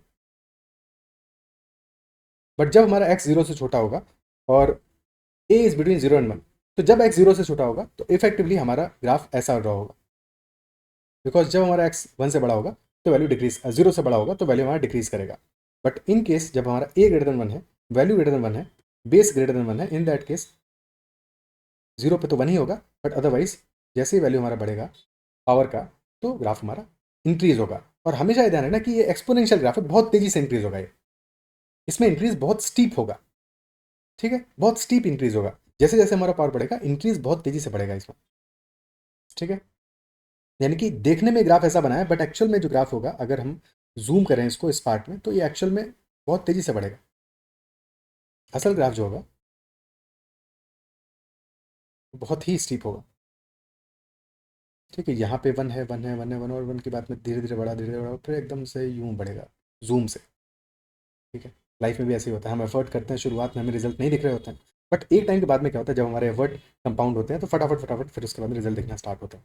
तो वो पेशेंस रखना होता है एग्जाम में. एग्जाम दे रहे हो, प्रैक्टिस कर रहे हो, ठीक है, तो हिम्मत नहीं हारनी होती कि ऑब्वियसली अगर एक एग्जाम थोड़ा अप एंड डाउन गया है, तो अगला एग्जाम अच्छा जाएगा. तुम एफर्ट लगातार कर रहे हो, मेहनत लगातार कर रहे हो, तो रिजल्ट आएगा.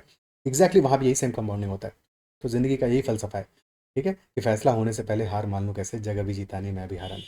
तो हार नहीं माननी है और बस लगे रहना है, तो डेफिनेटली तुम्हें रिजल्ट मिलेगा. अब यहाँ पे देखो, समझते हैं इस क्वेश्चन में हमें चाहिए था solution 2 to power x is equal to X square. तो दो ग्राफ हमारे बनेंगे, एक बनेगा 2 टू पावर एक्स का और एक बनेगा एक्स स्क्वायर का. एक्स स्क्वायर ग्राफ तो सबको ही पता है.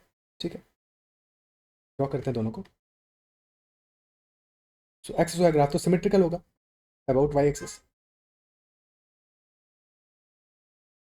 मेरी कलाकारी थोड़ी सी अच्छे से नहीं कर पा रहा हूँ, पर भावना को समझना. ठीक है, कि ऐसा मान लो ग्राफ बना एक्स स्क्वायर का, सिमेट्रिकल सा. ठीक है, थोड़ा बहुत ऊपर नीचे, पर समझ गए होगे. 2 टू पावर एक्स का ग्राफ बनाते हैं, दिस इज एक्स स्क्वायर का ग्राफ. अब 2 टू पावर एक्स का ग्राफ बनाते हैं. सो ये ग्राफ बनेगा हमारा कुछ ऐसा, यहाँ होगा, फिर ये कट करेगा. ठीक है, और फिर कट करके जूम से बहुत तेज़ी से बढ़ेगा, और फिर एक बार आगे जाके कट करेगा. ठीक है, फिर एक बार आगे जाके, मतलब ये वाला ग्राफ ऐसे निकल जाएगा, और ये जो ग्राफ है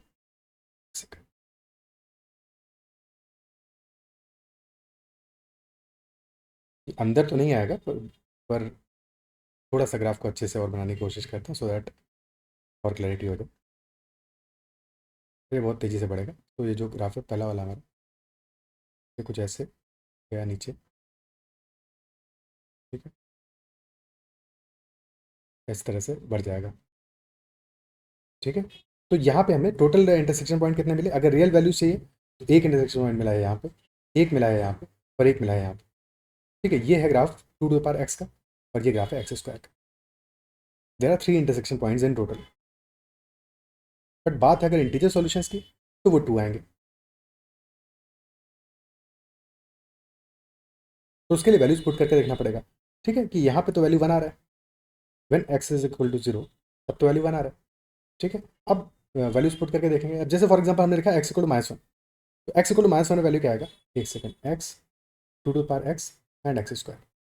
तो एक्स इक्वल टू -1 पे वैल्यू आएगा two to power minus one यानी 1/2 और minus one to the power two which is equal to 1। तो हमारा टू टू पावर एक्स का वैल्यू आ रहा है छोटा और एक्स स्क्वायर का वैल्यू आ रहा है बड़ा। तो ग्राफ देखो, में क्या है, टू टू पावर एक्स का ग्राफ हमारा डाउन आएगा यानी कि एट माइनस वन सिचुएशन कुछ यहाँ पे होगा, कुछ ऐसा होगा, at minus one this is 1/2 and this is 1। तो यानी कि जो रूट हमारा आ रहा है दिस वैल्यू, यहाँ पे इंटरसेक्ट कर रहे हैं दोनों ग्राफ्स, तो this value will be between 0 and 1, 0 and -1। ठीक है, सो ये जो रूट है हमारा दिस इज बिटवीन 0 and -1। तो ये -1 से लेके 0 के बीच में है, तो इंटीजर तो नहीं है क्लियरली। ठीक है, डेफिनेटली ये इंटीजर तो नहीं है। अब और वैल्यूज पुट करते हैं। 0 पे क्या आ रहा है, 0 पे टू टू पावर एक्स हमारा इक्वल टू 1 और X square is equal to 0। तो डाउन आ रहा है एक्स स्क्वायर ग्राफ। 1 पे क्या होगा, 1 पे two to power 1 is equal to 2 और 1 square is equal to 1।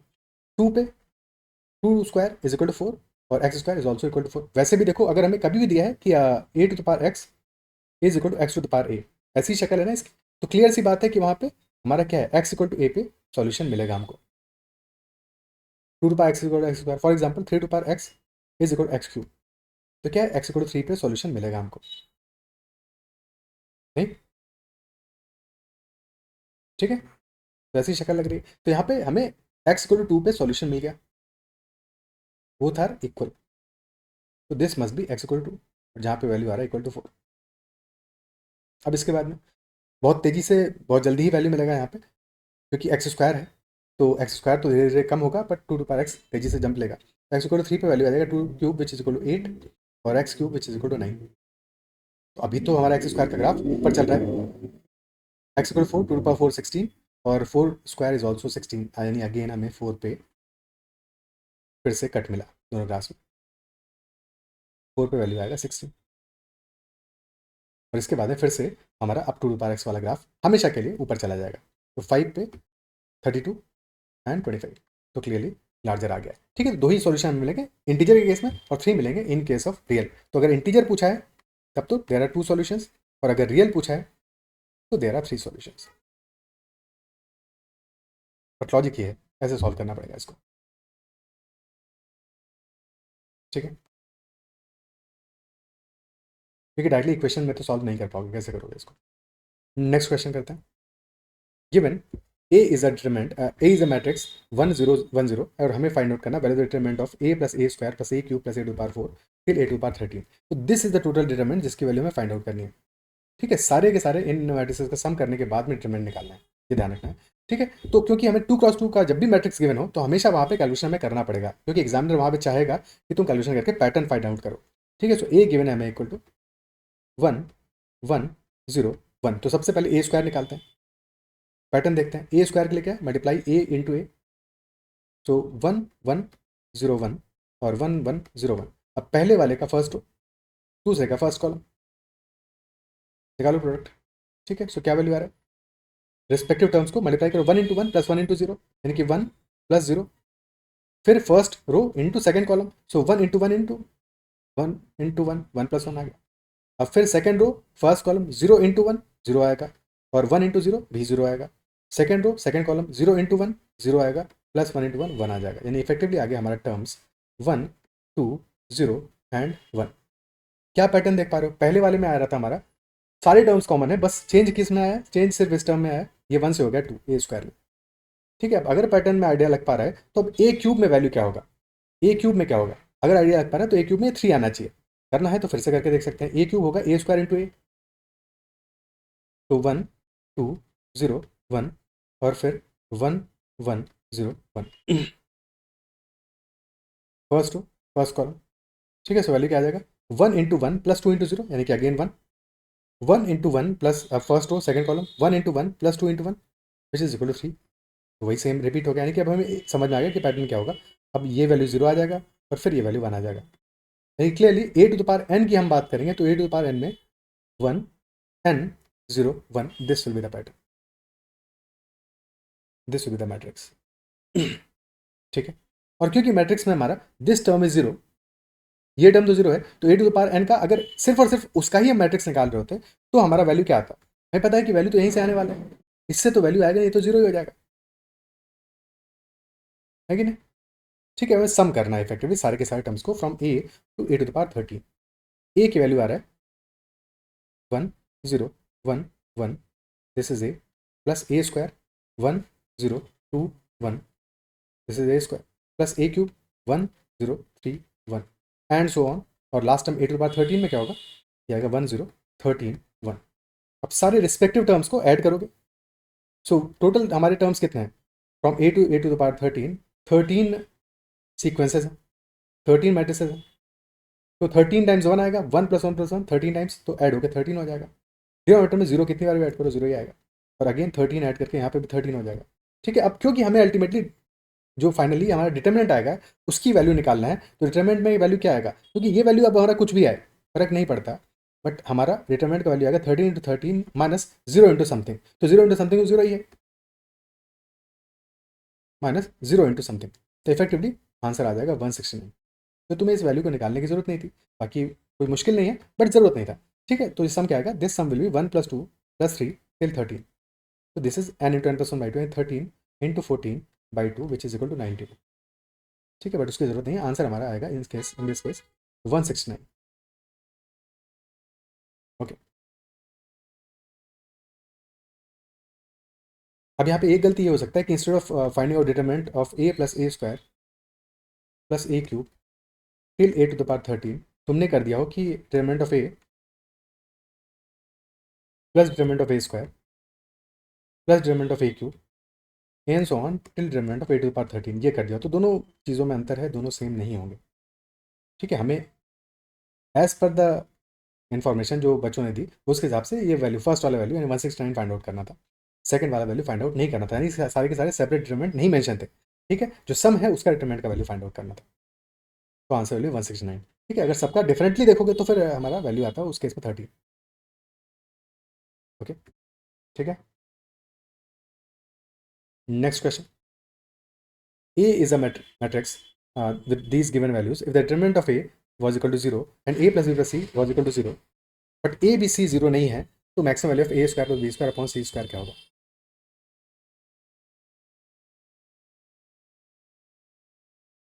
Again ये एक अच्छा क्वेश्चन था। पहले determinant of A equal to 0 कर लेते हैं, उससे हमें क्या कंडीशन मिलने वाला है उसके बाद में फिर सॉल्व कर पाएंगे। ठीक है, सो क्या वैल्यू आएगा, पहले हमने लिया B² B into C² minus B² C determinant of A, this is equal to, और फिर माइनस AC² माइनस A²C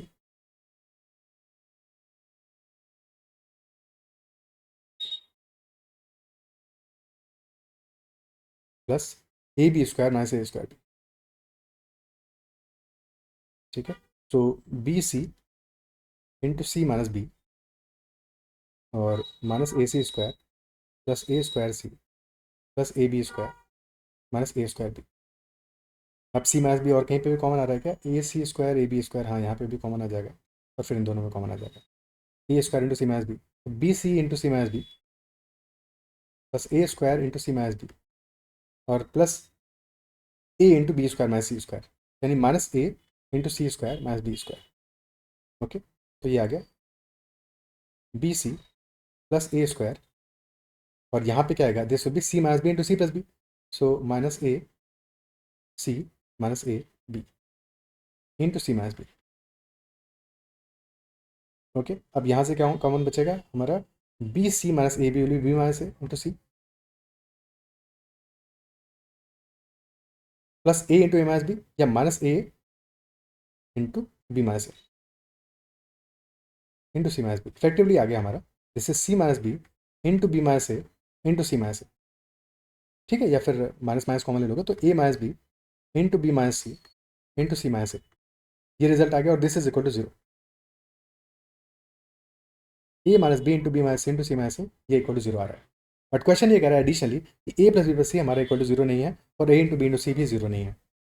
ठीक है, अब अगेन ये क्वेश्चन थोड़ा सा डिफिकल्ट था डेफिनेटली एग्जाम कंडीशंस में, क्योंकि टाइम ज़्यादा लेता, टाइम ज़्यादा खाता, अगर सही भी होता तो टाइम ज़्यादा खाता तुम्हारा, तो एग्जाम में इसको लास्ट के रखना चाहिए था या फिर स्किप करना था। तो A minus B into B minus C into C minus A, ये टोटल हमारा 0 आ रहा है। ठीक है, तो ये 0 आने पर क्या केस बनेंगे, या तो तीनों 0 हो, मतलब तीनों इक्वल हो, A into B equal to C हो, ये भी हो सकता है, या फिर कोई दो इक्वल हो।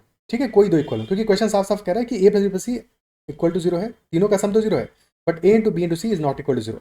ये कब जीरो नहीं होगा? जबकि नीदर ए, ना तो ना ए इक्वल टू जीरो होगा, ना बी इक्वल टू जीरो होगा, ना ही सी इक्वल टू जीरो होगा। तो तीनों में से कोई भी जीरो नहीं होगा, क्योंकि एक भी जीरो हो जाएगा तो सम जीरो हो जाएगा, बट उनका सम जीरो है।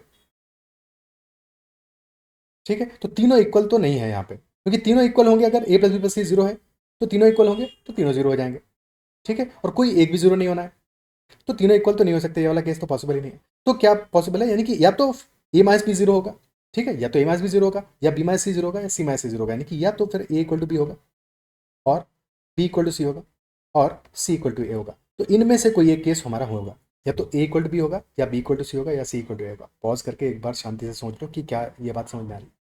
ठीक है, क्योंकि तीनों बराबर हो गए तो प्रॉब्लम क्या है, क्योंकि हमें सम जीरो गिवन है तो सारे जीरो हो जाएंगे, और हमें एक भी जीरो नहीं चाहिए क्योंकि प्रोडक्ट हमारा जीरो नहीं है, और एक भी जीरो प्रोडक्ट जीरो हो जाएगा। तो क्लियर सी बात है कि इनमें से कोई दो इक्वल होंगे।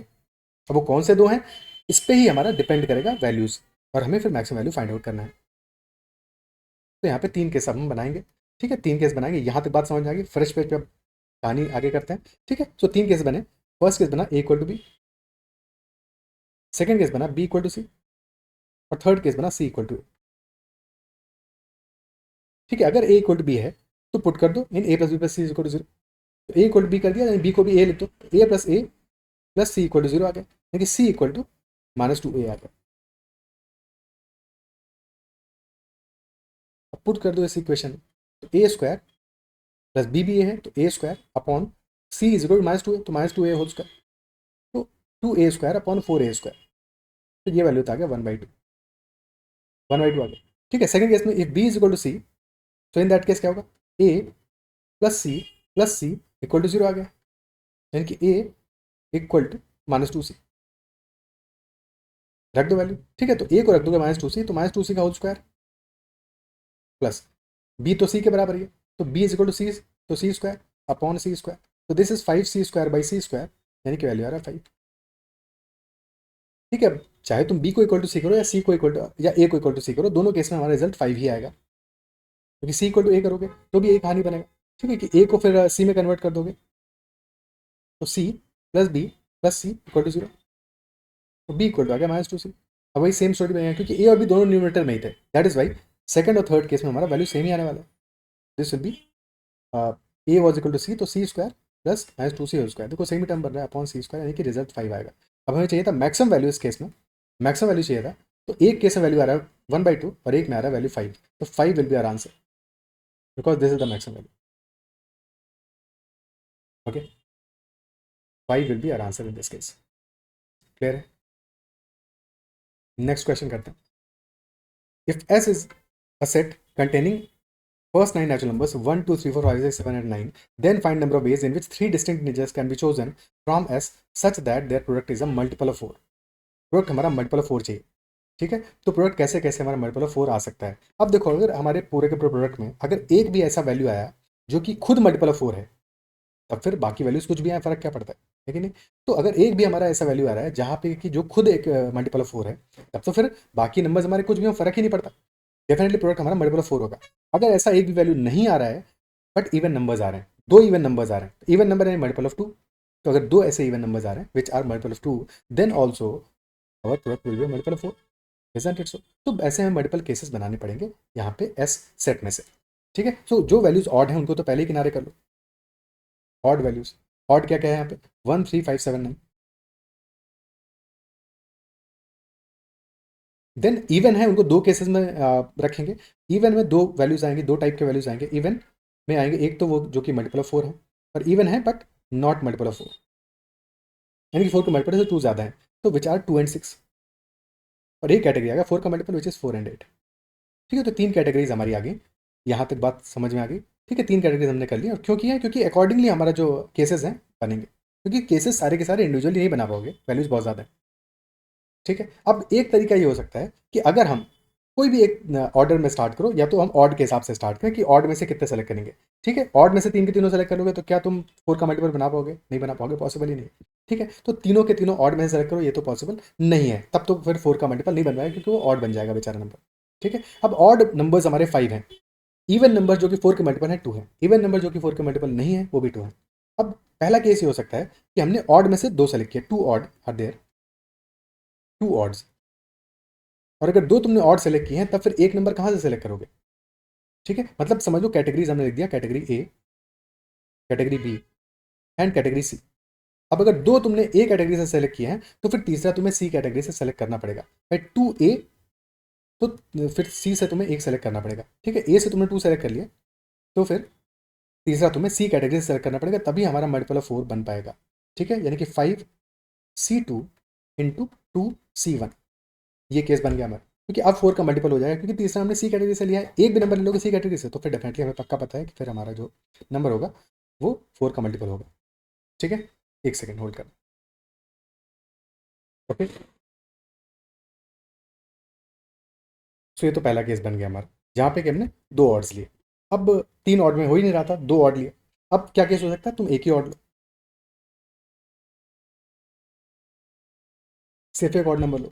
ठीक है, अब अगर सिर्फ एक ऑड नंबर ले रहे हो तब फिर तुम बाकी कोई भी केस ले लो, क्योंकि दोनों इवन लोगे हमारे बी कैटेगरी से तब भी चलेगा। ठीक है, दोनों सी कैटेगरी से होंगे तो भी चलेगा, तो अब कुछ भी चलेगा। तो अब अगर हम एक ही ऑड ले रहे हैं तो इन दैट केस 5C1, अब बचे हुए 2 कहीं से भी ले लो, कोई फर्क नहीं पड़ता, तो इंटू 4C2। ठीक है, इंटू 4C2, ये केस हो गया। अब इसके बाद थर्ड केस ले लो जबकि 0 ऑड है, ऑड कोई भी नहीं है, तो अब तीनों नंबर कहीं से भी ले लो, कोई फर्क नहीं पड़ता, क्योंकि हर एक केस में मल्टीपल ऑफ 4 मिल ही जाएगा। तो 4 में से यानी कि बी और सी कैटेगरी मिला के टोटल हमें 3 नंबर्स लेने हैं। 3 केस आ गए हमारे, क्लियर है? ठीक है, क्या आ जाएगा टोटल हमारा solution? 10 into 2 plus 5 into 6 plus 4, तो 20 plus 30 plus 4, 54 will be our answer. Total 54 such products will be there, या such combinations will be there, so that हमने 3 डिस्टिंक्ट इंटीजर लिए और हमारा प्रोडक्ट आया मल्टीपल ऑफ 4। क्या ही क्लियर है? ठीक है, अब यही जो हमने कैलकुलेशन किया है ऑड की तरफ से, यही हम अपना कैटेगरी सी से भी स्टार्ट कर सकते थे, कि जो क्रूशल कैटेगरीज है वहां से ही अपना कैलकुलेशन स्टार्ट कर सकते थे, कि हम सी कैटेगरी से सोचते कि दोनों नंबर हम 2 नंबर ले लें यहाँ से सी कैटेगरी से, और फिर तीसरा नंबर कुछ भी लो, चाहे वो इवन हो या ऑड हो, फर्क क्या पड़ता है? इवन एक नंबर भी तुम सी कैटेगरी से ले लोगे तो भी तुम्हें पता है कि फिर इवन और ऑड हो कोई फर्क पड़ता ही नहीं है। बट अगर तुमने 2 लिए हैं सी कैटेगरी से तब भी कोई फर्क नहीं पड़ता बाकी नंबर क्या है। तो 2C2 इंटू 7C1, कोई भी लो, क्या फर्क पड़ता है? प्लस तुमने एक लिया है सी कैटेगरी से। ठीक है, अब अगर एक सी कैटेगरी से लिया है तब भी मल्टीपल ऑफ 4 तो आ ही गया है, तो अभी भी तुम कोई भी नंबर लो, कोई फर्क नहीं पड़ता।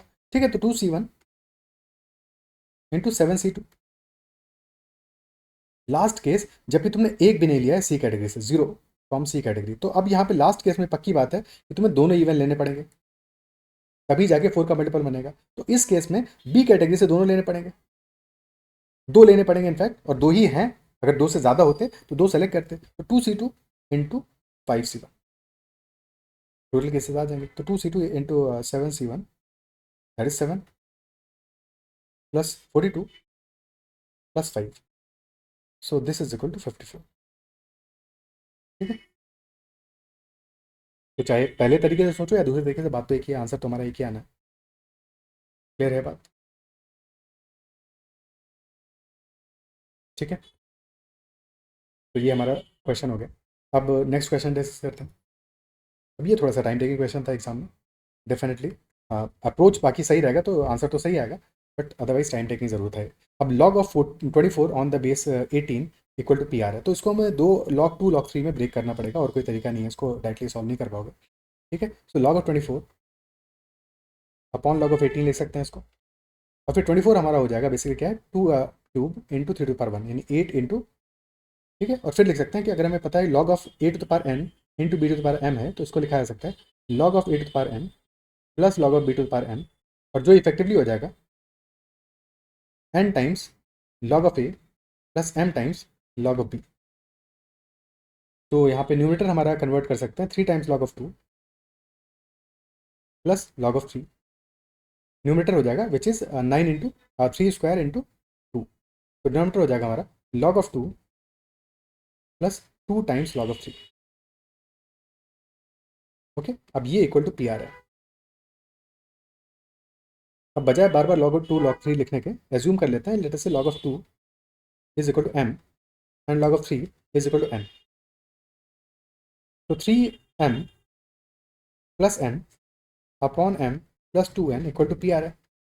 क्रॉस मल्टीप्लाई करो 3m plus n is equal to pm plus 2pn. ठीक है, सब्ट्रैक्ट कर दोगे 3 minus p times m equal to आ जाएगा 2p minus 1 times n. Okay, तो यहाँ से m बाई n आ जाएगा equal to 2p minus 1 upon 3 minus p. यहाँ तक हो गया. ठीक है, m बाई n आ गया 2p minus 1 upon 3 minus P. अब सेम काम करते हैं यहाँ पे log 108 और log 96 में. तो इसको भी लिख सकते हैं हम log of 108 upon log of 96. 96 क्या है 32 इंटू 5 यानी 2 to power 32 into 3 2 to power 5 into 3 to power 108 क्या है 18 छक्के 108. तो ये हमारा हो रहा है कितना, ये हो रहा है 27 इंटू 4. तो 2 स्क्वायर इंटू 3 क्यूब. ठीक है, यानी कि this is 2 times log of 2 plus 3 times log of 3 divide by 5 times log of 2 plus log of 3. ठीक है, अगर हम इसको log ऑफ 3 से डिवाइड कर दें, क्योंकि हमें रिजल्ट पता है log 2 बाई log 3 यानी m बाई n का वैल्यू पता है, इफेक्टिवली ये हो रहा है 2m plus 3n upon 5m plus n.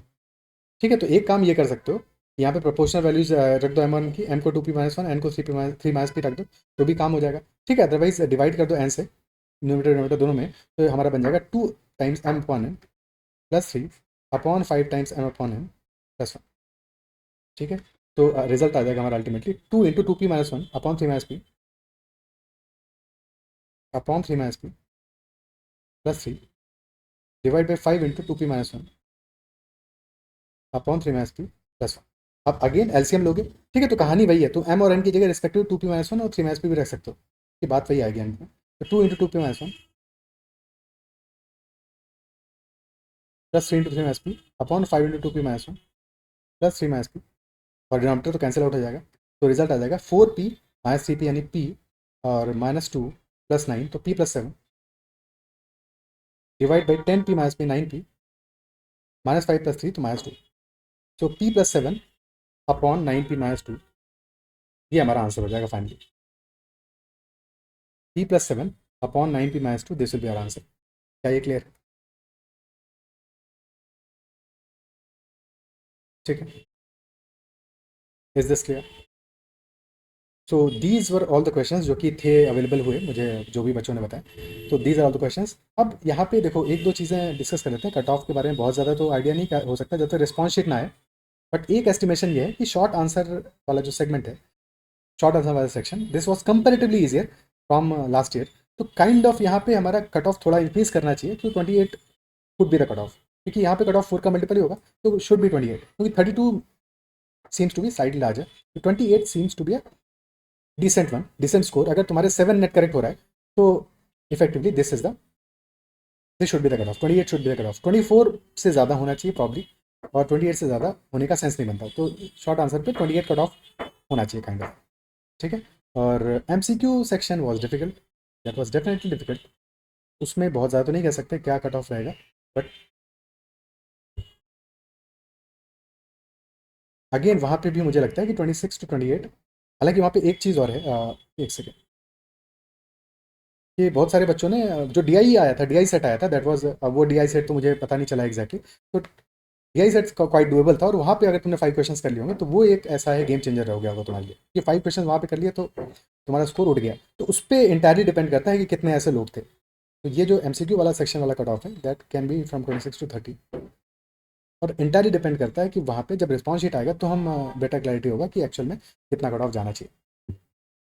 ठीक है, तो इतने ही क्वेश्चन थे. आई बिलीव कि जो भी सोल्यूशन समझ में आएंगे. किसी भी क्वेश्चन में कहीं भी डाउट रहता है तो कमेंट जरूर मेंशन करना, और बाकी को भी जो भी तुम्हारा फीडबैक हो. तो दैट्स ऑल. और आगे के जो एग्जाम है उन पर फोकस करो और उनकी तैयारी करो, उन पर अब ध्यान दो अपना, यहाँ से तो आगे शिफ्ट करो. ठीक है, कब रिस्पॉन्स शीट आएगा इन सब चीज़ों पर अभी दिमाग मत लगाओ. अभी ये फोकस करो, रोहतक का एग्जाम फॉर्म भरा है तो वहाँ पे प्रिपेयर करो, जेपॉइंट का प्रिपेयर करो. तो that's all for this session. तो ध्यान रखते हैं अभी. Bye bye, take care and keep running.